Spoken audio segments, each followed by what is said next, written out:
There's wooden beams, original, all embroidered. It's pretty amazing. Calendar with 364 days, even complementing. It's really, really exact. And on this other side, you will see there's a tail of a snake on top and the head on the bottom. And the way everything was oriented. And that's why in most places you have this type of events with the solstice or the equinox. Also, you will see in Uxmal, sometimes if you clap loud, then you can see a quetzal singing, and that's another part of the echo. And they're really taking in account Venus and the moon and the sun and all the main stars, always.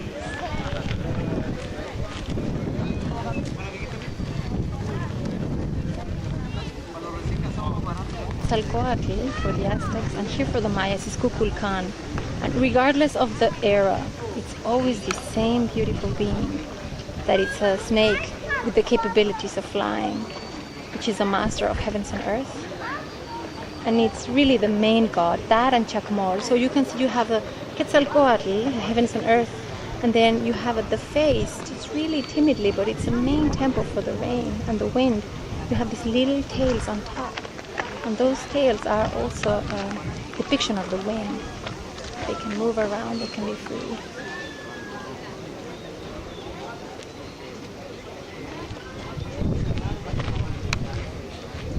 It's only stone.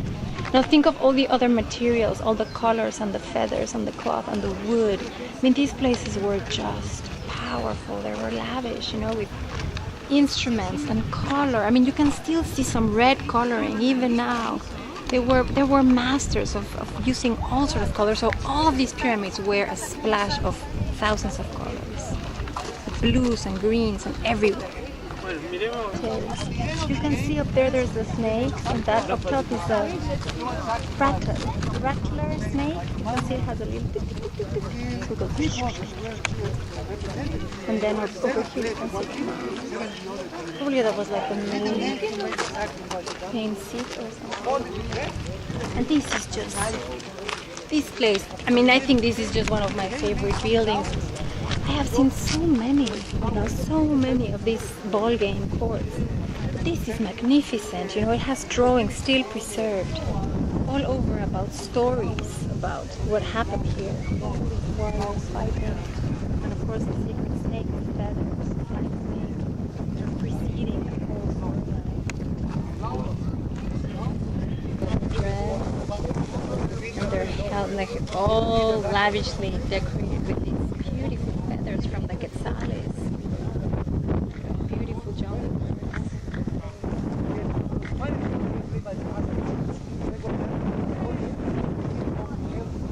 Usually they're on the side. That's pretty cool.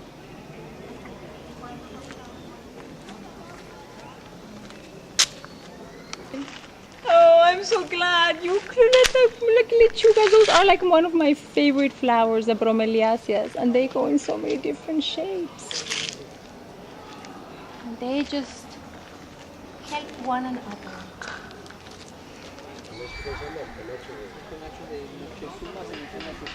But when you start getting really dark, really into power, into war, into like that, then you lose, Somebody conquers you, or, your life energy is not so supportive. This is when you see the influence of the central Mexico archaeology, because they have this exact same setup in the main sites in central Mexico. So it's really interesting because it's date-wise. You don't know if it's as the Roshi would say, like the unconscious, how do you call it, the common, the unconscious that creates these things, or this is just all skulls. And that Zompantli is a sacred place where which I think is the dark part, they would on top have these stripes with all the skulls of the actual people they had killed, like the conqueror. It was like their symbol of power.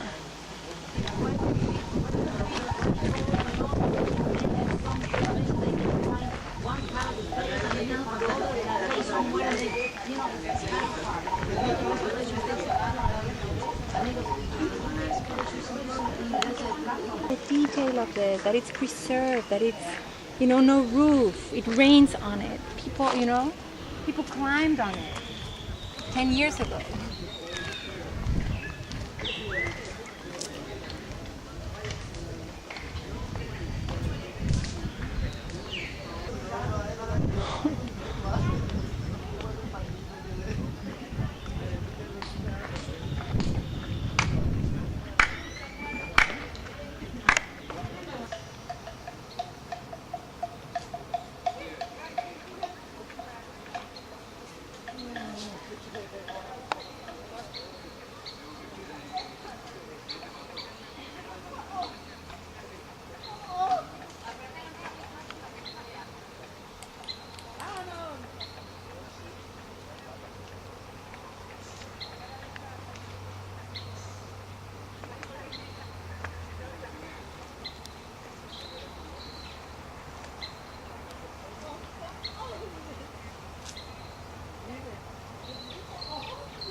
Naturaleza, China.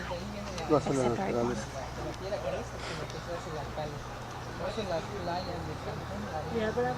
Acércate de allá, mira. Acércate de allá, de ese. ¿Cuál? Habrá bajado, habrá subido el agua.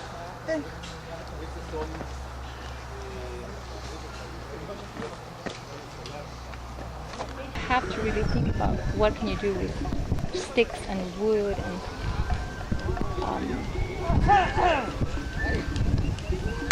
stucco.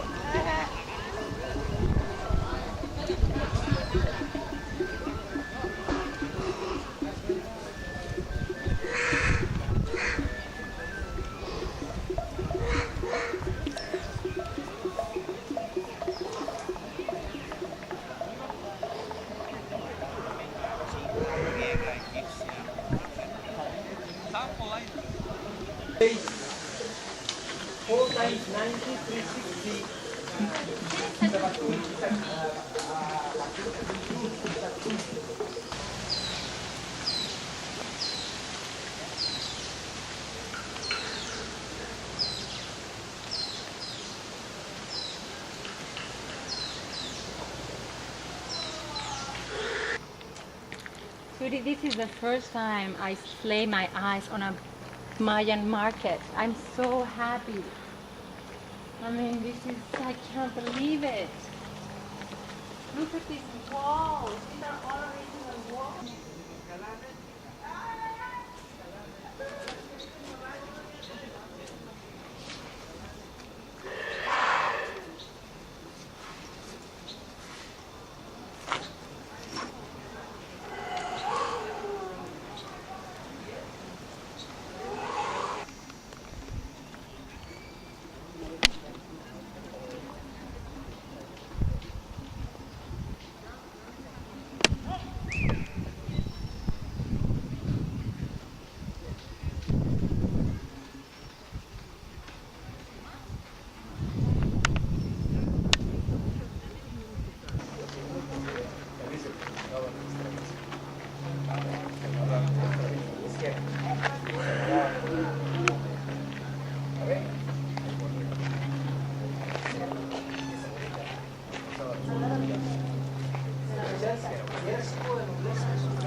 So on the side there are all the rain goddess, no? The big nose to catch the wind, lick the wind, you know, bring the good clouds through the water.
how they divide in two, and then they go back.